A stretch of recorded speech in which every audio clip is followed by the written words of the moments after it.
Welcome back to the Grow Your Nutrition Business podcast. I'm your host, Nicole Coyne, founder of Healthy Steps Nutrition, CrossFit HSN, and HSN Mentoring, where we believe something as fundamental as nutrition shouldn't be complicated. This week's guest on the episode is Julie Fouché, CrossFit athlete turned trainer, and most recently, physician. Most trainers and affiliate owners fell in love with CrossFit for themselves first. Then they got into the field because they wanted to help people really become the best versions of themselves using the CrossFit methodology. Julie's story is pretty similar. In this episode, we walk through her transition as a games athlete to a physician and her role with CrossFit seminar staff teaching the MDL1s. Right now, the MDL1s happen quarterly up at HQ. Once graduating the MDL1, participants are welcome to come back for DDC meetings. This is just such an awesome opportunity to get like-minded people together and have presenters talking about different subjects related to nutrition, health, and wellness. I caught up with Julie after the most recent DDC and MDL1 meeting to chat about her journey with CrossFit and her vision to bridge the gap between sickness and wellness using CrossFit and her role as a physician. Enjoy.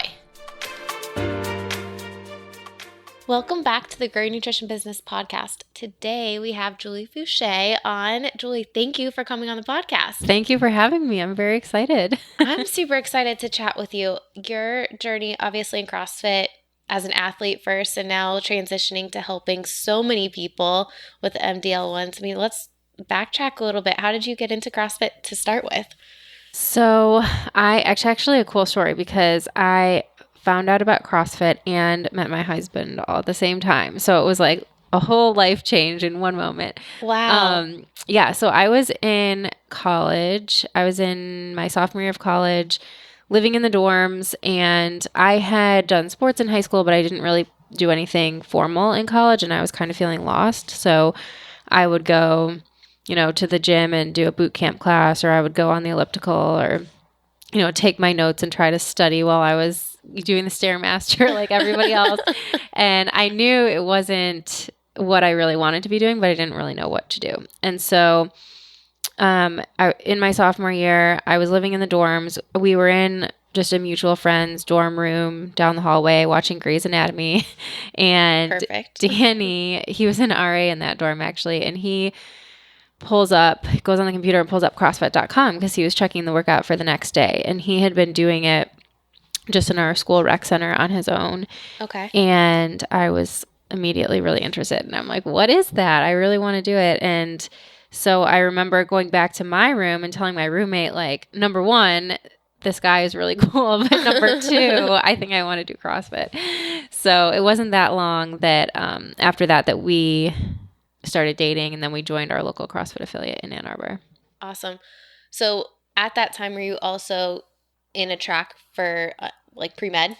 Yes. So I went into college pretty sure that I wanted to do medicine, but I, like everyone that goes into a big University of Michigan, there's everyone really wants to be pre-med. And so I wanted to keep my options open and say, let me explore a few other things first and make sure this is really what I wanted to do. And I actually studied engineering in college, mainly because my dad was an engineer and he kind of pushed me to go that route. When you applied, you had to pick either the engineering school or the language, science, and art school. And so I ended up doing engineering, but I did biomedical engineering because nothing else to me was very interesting. It had to be in the context of how the body worked.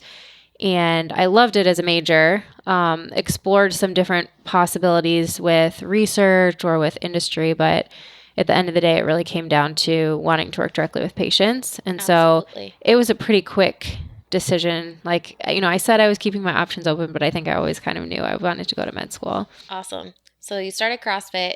Mm-hmm. You're in the medical track, yes. Right? Then you started competing at some point. Yes. So we started at our local CrossFit affiliate. It was the summer of 2009. Okay. And by the fall, we were doing classes every day. I still remember finishing last in every class those first few months and oh my gosh, this is so hard.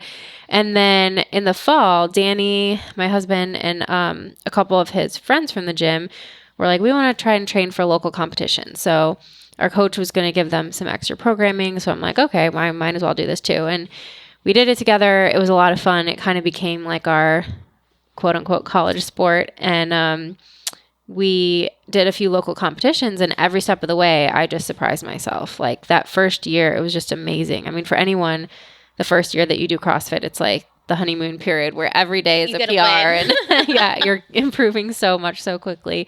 And so just surprised myself along the way. And then that was the year we had sectionals and then regionals, and I ended up actually qualifying to the games in 2010, so about a year after I started. Wow. Which is crazy. I mean, it was very different back in that time. Well, obviously you've kept around, you stuck with it for quite some time. Yeah. You've been doing CrossFit for 11 years now. Yeah, I know. Crazy. Almost Wow. 11 years. Mm-hmm. If you think about like your journey and now the impact that you're having, so fast forward 10 years, you're in medical school, Mm-hmm. right? You at some point got on seminar staff too to help with teaching people the movement side, but then also integrating the medicine side, or at least like functional health, right? Mm-hmm. I mean, what's kind of your vision? I mean, obviously you're super passionate work. You're at HQ. You just did another MDL1. Have you done every MDL1? Not everyone. There's been a couple that I couldn't make it to because of residency, but I've tried hard to make it to as many as I can. You're, Most of them. it's I awesome can't because miss it's them. They're so fun. well, it's such a full circle, right? It like is. you're teaching people that are already practicing Mm-hmm. how to integrate this into Mm-hmm. their practice. Yeah, it's been really cool for it, especially these last couple of years, to see everything really come full circle. Because, I mean, even when I started back in that like 2010 time period, I remember doing my level 1 for the first time, and I saw, I can't remember, I remember Pat Sherwood and Boz were both at my seminar. One of them did the What is Fitness lecture, and they drew up that sickness, wellness, fitness continuum. And that for me was a real light bulb moment. And I realized it still took some time. Like that was about a year before I started med school. And it was sometime in between the first and second year of med school that I really kind of saw it and said, oh my gosh, I'm in this position with CrossFit. I actually see how important all of this stuff is that we're doing for creating health. And it became really obvious for me during that first year of med school, because I was we were doing a lot of book learning the basics of anatomy and physiology. And we still, luckily in my school, we got a lot of early clinical experience. So Nice. Even in that first year, I spent a half day, I think it was every other week, in a outpatient primary care clinic with a preceptor. And I started to see that we would see a patient come in, they'd be on medicine for maybe high blood pressure or diabetes, and we'd say, I'm super passionate. I'm like, just do burpees, like start exercising and, change what you're eating. And then they'd come back 6 months later and like nothing was different. We'd have to increase the dose of their medicines. And at the same time, that was when I was really in the thick of doing both. I was training for the 2012 CrossFit Games. And so I'd spend most of my evenings at the gym. And of course, at the affiliates, you're seeing people dramatically change their health. You're seeing people come off of medications, lose a bunch of weight, gain confidence. And it was super apparent to me that, wow, this is really the environment that you need to help people create health. And sitting in a doctor's office for 15 minutes every 3 or 6 months is really not the best way to be creating health. It's really just managing disease. And so that's when the light bulb went off, and I really realized that my role is going to be in primary care and working on how do we bridge these two worlds so that we can actually create health. And I think that's the whole point of the MDL1 and the DDC is like educating. And, we work with a bunch of doctors at our HQ location. And the truth is, with most doctors' offices, it's a numbers game to get how many people through the office, and there's not enough time, right? I mean, you're in primary care now. So do you have a chance to talk to like your patients about nutrition and fitness, or is it like a super quick conversation, mostly let's manage disease with, where you're at? Yeah, it's hard. It's really hard. And even, we're lucky that being in residency, it's sort of this bubble, where you're learning, and there's a lot of things that are different about the way our practice is structured versus sort of a regular primary care practice. And as we go through each year, we have to see more and more patients. So we get used to being able to do that when we get out in practice. But especially the first year, you don't have as many patients in a half-day clinic session, and you can spend a lot more time talking to people. Then over the last couple of years, you're having to see more and more, and that time gets cut short. And so for me, I sort of have at least right now, my approach has been in that setting to kind of pick and choose my battles. Like luckily I've been able to get to know a lot of my patients, so I kind of know where they're at. And every time you see them, you're trying to kind of check in and see if you can push them a little bit further along those stages of change and readiness for making behavior change. But, you can't force people into it, and, try to meet them where they're at and have those conversations. And there have definitely been patients who are ready and are excited to make changes and do really well. But especially in that setting, it has to come from them. And then you have to find and help them find the support network that's going to make it happen. So a lot of times it's not going to be me that, they're seeing 3 months later. It's going to be what gym are they going to join, or, are they going to work? We have a lot of great support in our office. We don't have a dietitian specifically that works with our patients, but we have a great nurse educator who works with a lot of our patients on nutrition, or helping to connect them with someone who can be a little bit more hands-on and help them with accountability. I think that's the biggest thing, right? Like, you need a team of people as a physician to help support, so that you're not the only person having a positive influence on people. And right. In so many doctors' offices, they don't have that. It's so true. It's so true. You think about, now we're moving that way, especially, being in a residency practice. I think we have part of the education is working with a team. So we have a pharmacist, and we have patient navigators, and we have a behavioral health specialist. Like, we have a lot of things that I think the average office might not have, but realizing how important that is. And even in the last couple of weeks, I've had so many conversations with people where it really seems like the value of health coaches is really important too. Just to have someone who's just someone who you can check in with frequently and have some accountability is so important. And yet in our medical system, that doesn't happen very often. I think most doctors don't know who to send people to, right? Mm-hmm. Like, it's your name on the line too. So you want to make sure that you trust. And a lot of it isn't covered by insurance, or people haven't figured out a way to pay for it, which is difficult. But something's not working in the medical field. The rates of obesity are going up. Right. 1/3 of the population is obese in the U.S. and 2/3 is either overweight or obese. Mm-hmm. Something has to change. Yeah. 2/3 of people have a chronic disease. It's crazy. And the number of those people that have a chronic disease that are undiagnosed is even bigger. It's huge. It's unbelievable. A conversation that always happens at the DDC, I love to listen to the nutrition lectures, mm-hmm. right? Because mm-hmm. there's always more nutrition conversations and questions.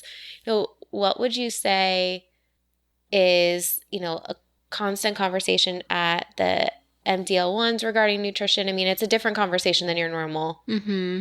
level 1. Yeah, I think a lot of it does come down to what we've just been talking about. It's the actual implementation of it, because it's really hard. I think a lot of us can agree. Obviously, nutrition in many ways is like religion, and people can have certain dogmas about what they think is right or not right. But at the end of the day, a lot of the stuff we all agree on. We want to eat real food. We want to avoid processed food. We want to try to avoid a lot of sugar and refined carbs.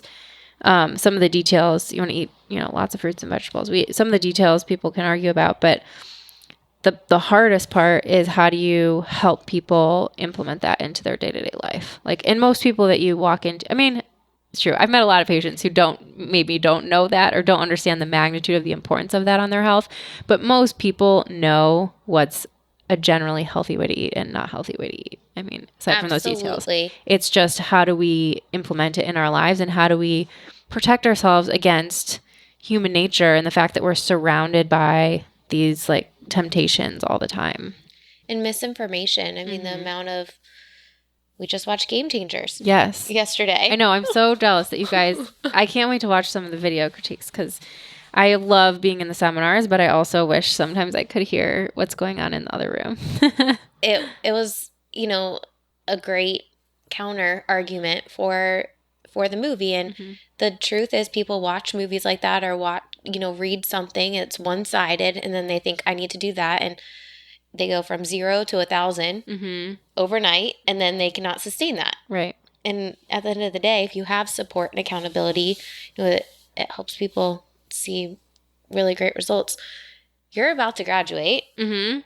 And obviously primary care is, your main focus. Mm-hmm. What do you see as like in your perfect world to support clients and patients, like what do you think that looks like? Yeah, so I am very excited to be graduating. I'm very excited about primary care. So I think that primary care is the answer to a lot of our healthcare problems. If we can really put a lot of resources and effort into having really good primary care, it eliminates the need for a lot of the extra expensive stuff that we're doing. But that's the challenge, right? It's making a system where primary care truly is about creating health and not just about catching people once they hit a certain degree of disease and then managing that disease or keeping them in that spot instead of getting worse. And so for me, that looks like having that mindset. So when someone comes into the office, it's about, okay, let's look at your whole life.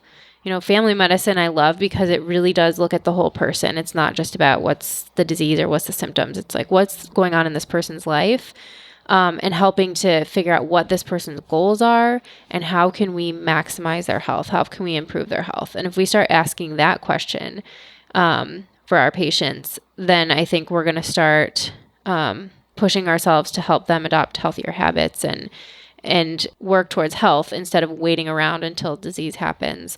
And in order to make that happen, we need to change the structure of what we're doing. So that can't happen. Those conversations can't happen in 15-minute visits every few months. No. Yeah, they need a lot more time up front, and then they need more support. So whether that's health coaches that are checking in more frequently, whether that's more frequent visits or access or time, bigger, teams, people who are experts in behavioral health, who can help with mindfulness, sleep, nutrition, all of these things that are so important for our health, but that often we just leave people to figure out on their own. If we can support that and help them to create healthier habits, then help make sure that they're staying on top of screening tests and catching things early, then I think we're going to avoid a lot of chronic disease down the road. But it does take, it takes the right person. The patient has to be motivated. They have to be interested and have goals about their own health, which a lot of people don't, unfortunately. So that's part of it too. I think it's a completely different mindset to be able to like invest in yourself and on the prevention side than just, oh, I'm sick, or something bad has happened, I just need a pill to fix it. Like there's not a quick fix for prevention. For sure. And I think I think the younger generations now have a lot of people, maybe not everyone, but a lot of the younger generations now do have that mindset. Like people don't want to just take a pill. They want to be healthy.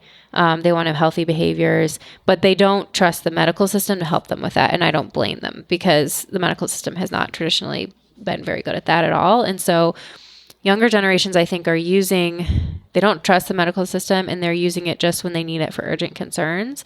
And then they're going to other places for their health information, which, in some ways is good, but in some ways there's a lot of people out there saying a lot of things about health that may or may not actually be true or have good evidence behind them. So I think if we want to stay in the conversation and truly prevent disease, then the medical system has to kind of take that on. And instead of just being about catching disease, we have to think about promoting health as well.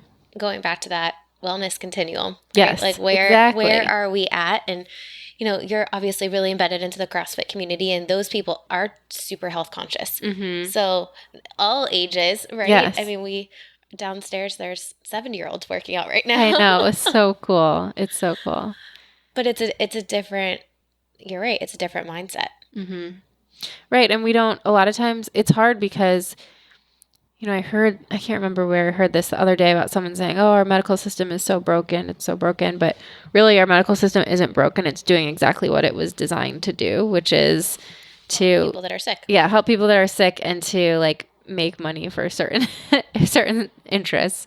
And the problem is creating health is not a moneymaker, right? Because you can't really necessarily see the impact because it's like all of a sudden people aren't getting sick. They aren't getting disease. We can't really measure that. We don't really know like how much disease we're saving. We just know that people are healthier. And we're not, it's going to, if we do that, it decreases the amount of medications that people need. They're not using the medical system as much. They're not being hospitalized as much. And all of those things make a lot of money for a lot of people. Exactly. So, yeah. Yeah. It's super interesting, right? I think people want quick fixes, and that's the easy route to go. But you guys are on the whole other side, which is so awesome. And, going back to getting a team together, and I listened to Danny, your husband, talk at the Winter Classic, and he was talking all about sleep. Oh, yeah. And I think that's another piece of the puzzle that's overlooked a lot of times. Like, people don't understand how sleep affects everything. Everything. Yeah. It's scary. The more I learn about sleep, the more I am like, wow, this is bigger than nutrition and exercise and all these other things that we talk about. But I mean, it's all important. But, sleep is one of those things that I think people feel like, oh, I can function on 5 or 6 hours, or, even sleep quality that isn't that great, and they're still able to function and they think that's okay. But the accumulation of that over years and decades and the impact that can have on your health is really huge. Or even if you feel like you're not achieving certain health goals or fitness goals or weight loss goals, a lot of times sleep can be that missing piece that can really help you get over it. Well, all of your hormones are affected, right? Yeah. Like, you're more stressed and crave more foods. You're less satisfied with everything. Right? I know. Yeah, I love sleep. I'm very cranky when I don't get enough sleep. And that's one of the things I'm most looking forward to about being done with residency, is not being on call so much. Yeah, you'll be able to have whatever schedule you end up setting. Exactly. Having a little more control over it. CrossFit. Have you done nutrition seminars and stuff at CrossFit gyms? Are you kind of involved at all? Not really. No? No, I haven't done. Or wellness seminars? Have you done anything like that? We did a community event at our gym, the gym that I go to in near Cleveland, where we just had, I would basically want to invite my coworkers and teach them about what CrossFit was, because obviously they know I'm really into it, but I wanted them to see for themselves and then get just a brief understanding of what we talk about, like what is the purpose behind CrossFit, why do we do what we do, what's the bigger picture. It's not just an exercise program, but there's so much more to it. And so I've done things like that, just trying to educate the local community, but nothing really more formal. How was the feedback on that? It was great. I had a lot of my co-residents came, and a lot of them said like, oh, I didn't realize that this is what it was about. And even if they don't necessarily do it, now they know what it is and they can talk to people about it, or if their patients do it, they can connect with them a little bit more and have some understanding. So I thought overall it was really positive. Awesome. I mean, I guess that's kind of the vision of the MDL1, right? Like, exactly. Educating people on what CrossFit is and how you can collaborate, doctors with CrossFit gyms, and feel confident that your patients are going to get a good quality of service and good care from, their exercise regimen. And that's actually what sparked the idea. Was so many, these MDL1s are amazing, and they're, unfortunately there's limited resources. They have them 4, 5, 6 times a year.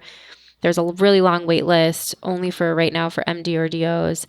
There's so many other people working in healthcare who want to be involved and who are touching people with chronic disease who can really make a difference. And so people, especially at these MDL ones, the doctors are always asking like, what do I do now? How do I take this home? How do I actually start putting this into practice? And for me, that was one way to say, hey, I can just do this in my local community and try to educate all health professionals. It doesn't have to be just doctors. So we had like nurses and PAs and chiropractors and dietitians, and there was even a couple genetic counselors, and That's all awesome. different types of health professionals. And some of them already did CrossFit, but a lot of them it was new, and so that was really cool, I think.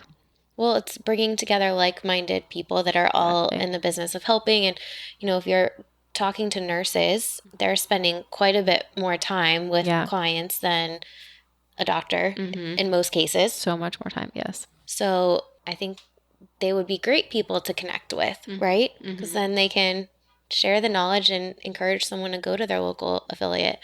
Will you do another one?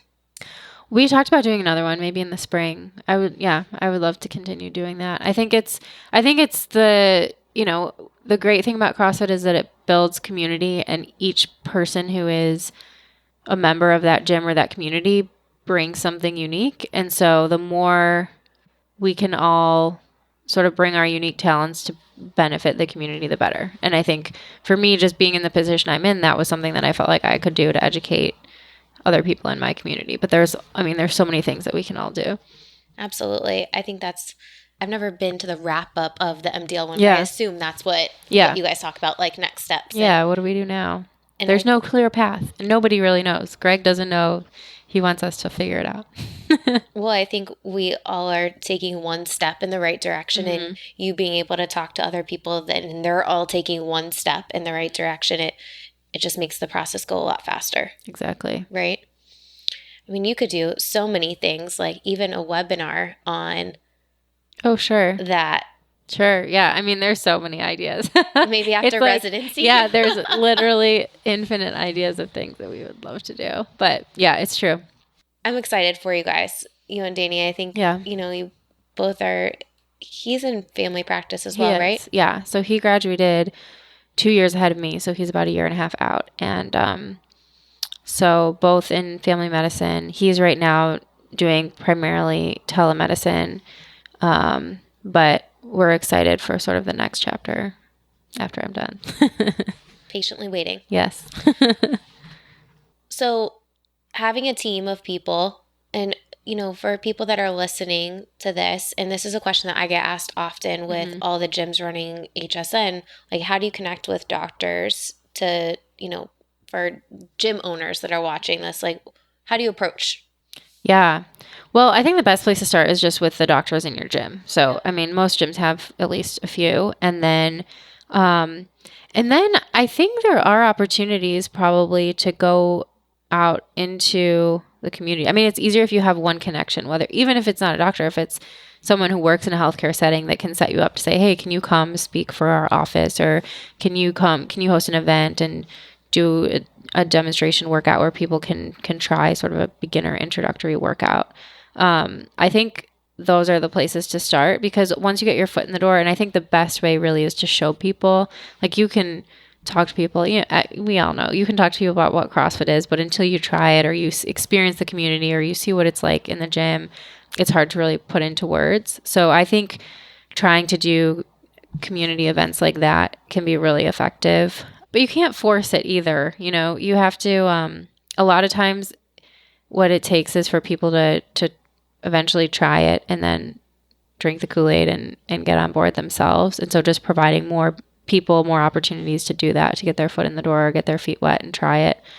I think the better. But it's always better to start with someone in your gym who's 100%. Enthusiastic and who's passionate and who wants to maybe get some of their coworkers to come try it or something like that. Absolutely. We've had good success with pediatricians too, because kids. Get some kids, yeah. The amount of kids that are overweight and obese, and the amount of kids that we see that have fatty livers. Oh my gosh, it's scary. It's crazy. Yeah. But pediatricians, I feel like, are even more hypersensitive than many adult doctors, because parents are involved, and then they understand, hey, you're feeding your kid juice and sugar every single day, and it's affecting everything. Yeah.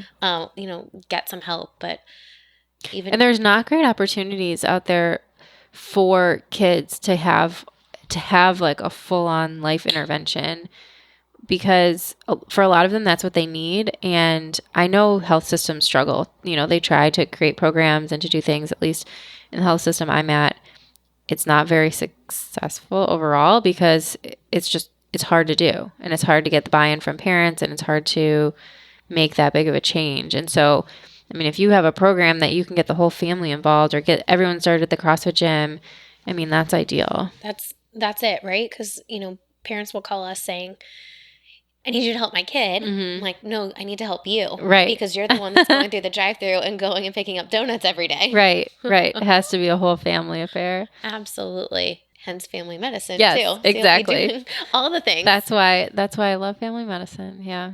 Anything else that you want to add? I mean, I'm so excited for you guys. I think you have such a cool opportunity to bridge a gap of clearly what you're passionate about with fitness and the medical community, and being able to really provide the full support for people wherever this next chapter might take you.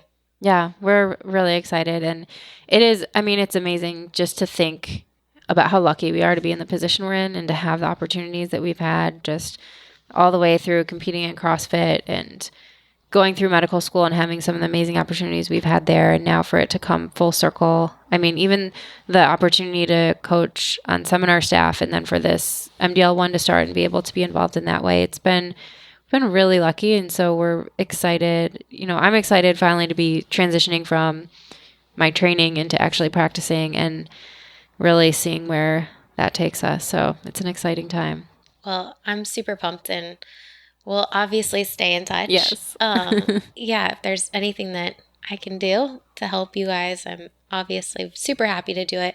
Julie, thank you for coming on the podcast. You're a plethora of knowledge, and at the end of the day, the biggest takeaway I think is partnering with a doctor and having a full team and not expecting one person to do all the work is the biggest thing, because people need a huge support team to be successful long term. And it's a missing piece. Mm-hmm. It's so true. And to be able to connect people with those team members, right? Like, it's hard to find the right people. And so if you can have those contacts or those go-tos that you can send people to that you can trust, can make such a difference. Because, even if people know that's what they need, it's hard to go out and find the right person to help. And people are busy. It's going to fall down the priority list. So if you can have that like handoff to say, this is what, I'm ready to make this change. This is what I need to do. And here's this person who's going to help me. They're going to be a lot more successful. For sure. And if you're watching this thinking like, I don't know who to go to, try it out yourself first and see how the experience is from the client perspective, and then decide, okay, is this something I want to bring under my umbrella? Yeah. Right. It's so smart. And even, there's so many different ways to do it. It doesn't necessarily have to be something that you offer under your umbrella, but can you partner with someone in your community and have a network of referrals that you can use? Absolutely. For your clients as well. I mean, partnerships are a great way to build your brand. I just had Danny Lair from Caffeine and Kilos on the podcast. Oh, cool. It aired today, actually. Oh, that's awesome. But partnerships are huge, right? And if you can build connections with people and be able to support each other, at the end of the day, every single CrossFit gym owner opened the gym to help people. Like, we're all in the same business of a relationship business to help people. And helping people. Mm-hmm. I think most doctors went through a ton of school to do the same thing, to help people. Yep, we're all just trying to help people. It's very true. Anything else you want to add before we kind of close out? I don't think so. Thank you very much for having me on. This has been super fun. And, I'm excited for everything that you're doing, and excited for just to see where you go with it, because I think it's bringing nutrition into the gyms is such an important piece of the puzzle, and, I think it's overlooked in so many cases. And starting with exercise is great, but if we don't think about nutrition and we don't emphasize that for all of our patients, it's going to look different for everyone. But if we don't emphasize that we're missing out on a huge, important factor in their health. So absolutely. And I think you just need to be there to support your clients, and the fitness piece is one important aspect, but the nutrition piece is huge too. Right. Sleep, stress management. Sleep, it's all there. After the Danny conversation, the presentation we did, I've been very much focused on getting enough sleep. Good. Well, he'll be happy to hear that. Awesome. Well, again, thank you for having us. Best of luck as you wrap up your schooling career. Thank you very much. I know it's flying by. We're almost there. Yeah. The next time I see you, you're going to be a graduate. I guess so. Yeah. Yeah. That's scary. No, it's awesome. All right. Cool. Thank you. Thank you, Nicole.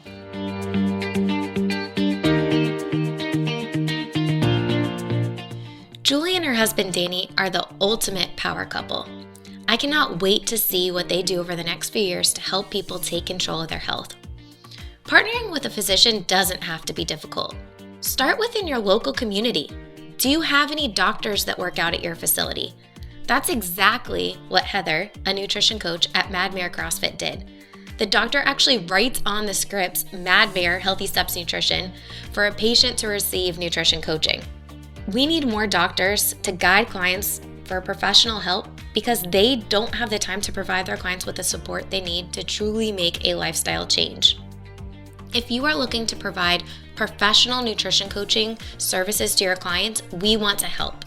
Healthy Steps Nutrition provides a comprehensive training and mentoring program for gym owners and coaches to provide individual coaching to their clients. All you need to do is book a free call today. Next week on the podcast, I have Blake Stratton. He is a business consultant for Michael Hyatt and Company, one of my personal mentors. We go through the 3x3 achievement framework, which has been a game changer for our business. It not only has helped me, but it has also helped to align our core team to ensure everyone is on the same path to accomplish our quarterly goals as a business. You do not want to miss it.